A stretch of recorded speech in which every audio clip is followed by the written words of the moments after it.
उद्धवजी ठाकरे महाराष्ट्राच्या राजकारणामध्ये मतलबी वाऱ्याची सुरुवात तुम्ही केली. भारतीय जनता पार्टीसोबत युती केली आणि 2019 साली फक्त मुख्यमंत्री पदासाठी मतलबी वारे वाहून घेतले आणि काँग्रेसच्या मांडीला मांडी लावून बसलात. बाळासाहेब ठाकरे यांचे विचार देखील तुम्ही सोडून दिले. त्यामुळे खरे मतलबी तुम्ही आहात. तुम्ही तुमच्या आमदारांना भेटत नाहीत, तुम्ही तुमच्या खासदारांना भेटत नाहीत. मातोश्रीचे दरवाजे तुम्ही बंद करून टाकले आणि आता खासदार पंतप्रधान नरेंद्र मोदीजींना भेटतायत. तर तुमच्या पोटामध्ये दुखतंय. या देशाचे पंतप्रधान नरेंद्र मोदीजी आहेत. भिवू नको, मी तुमच्या पाठीशी आहे, हे 140 कोटी जनतेनं पंतप्रधान नरेंद्र मोदीजींना सांगितलंय. त्यामुळं मोदीजी कुणालाही घाबरत नाहीत.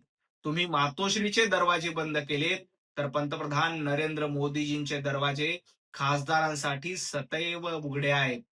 आणि जेनजीच्या गप्पा तर उद्धवजी ठाकरे तुम्ही करू नयेच. तुम्हाला या देशातल्या तरुणाईशी काहीही देणं घेणं नाही. फक्त आदित्य ठाकरेंचं करिअर सेट करायचं, आदित्य ठाकरे यांना नेता म्हणून इस्टॅब्लिश करायचंय.